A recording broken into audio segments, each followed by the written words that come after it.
Okay, SEP6. I don't know.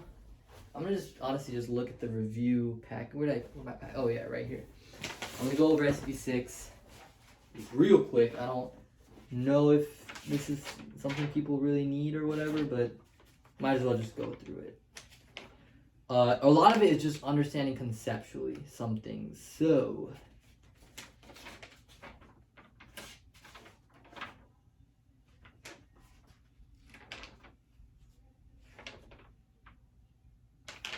what's the SB6 stuff? Okay, whatever. We're just gonna do it. So really, you gotta understand rotational energy, right?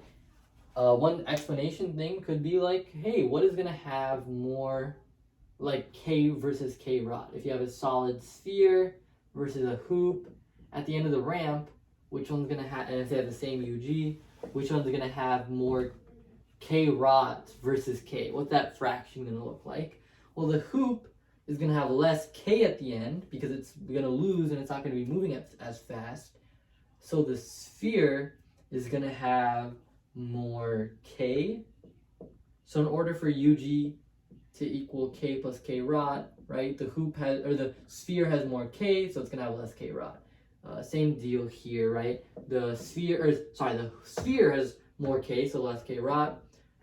The hoop is gonna have less K, so it's gonna have more of that total energy be K rod. And sort of thinking through that and explaining that,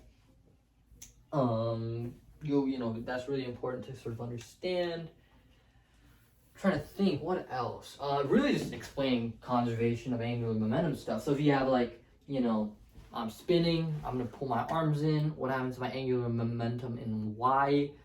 Yeah, just being able to explain that because there's no net torque. So angular momentum conserved, my I goes down, my omega has to go up. Let's see what else. Oh, we'll have stuff like merry-go-rounds. I'm just gonna use this from the last video.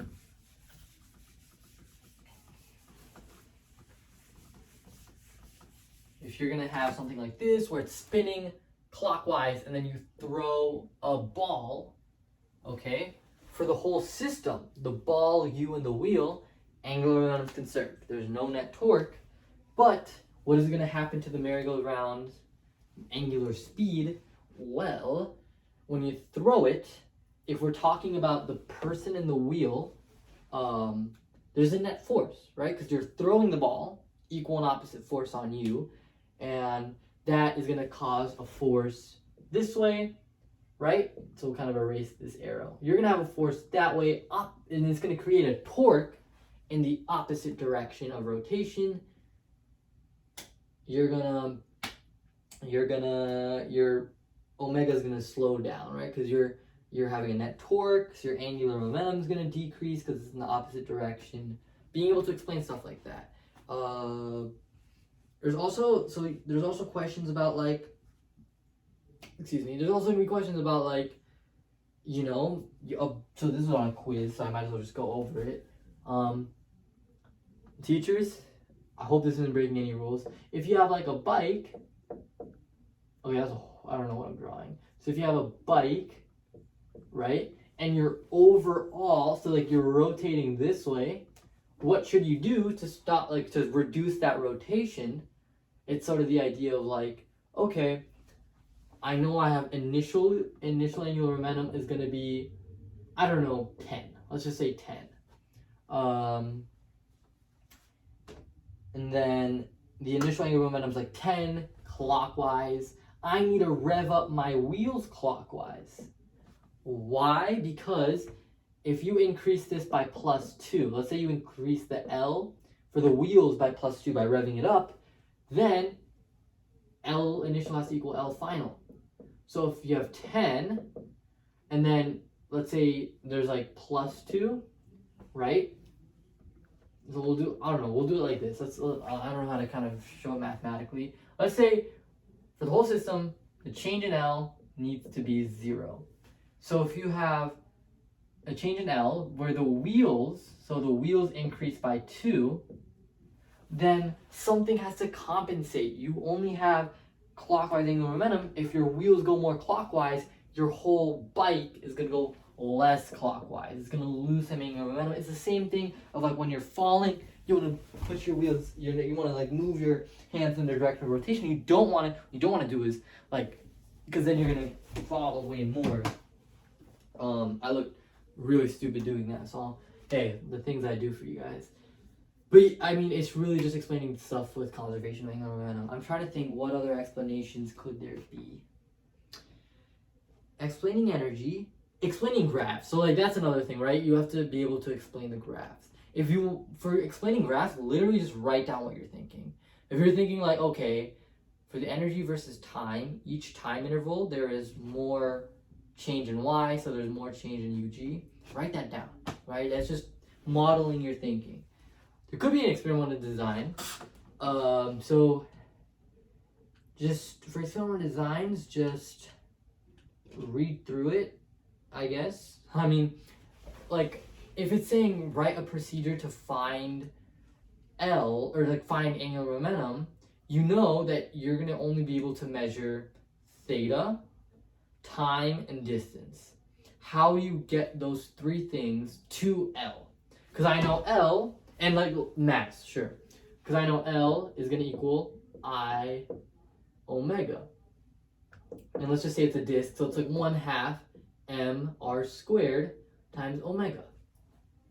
I can measure m, I can measure r with the ruler. I can't measure omega, so don't say find omega. Instead, say find theta, right? Use a protractor or find theta, or even better, like if it's like a pulley, right? Measure the distance, right? And then use a bridge equation, convert that to theta. Do it over time, which you can measure. That's just really good tips for writing procedures. I'm trying to think over some general tips. I think SEP 6 for me is a little scary sometimes because you can get stuff you've never seen before.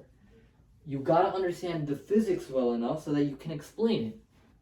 Yap if you have to, right? Show off your physics knowledge. If I get it, so I'll tell you guys. I had a SCP 6 thing. I don't know if I'm allowed to like share quiz scores, so I'm sorry, Mr. Fitz. I had a quiz. I don't know how we graded it, but I got a 3 on SCP 6, and I messed up one of the explanations. I got it wrong. I just got it straight up wrong. But I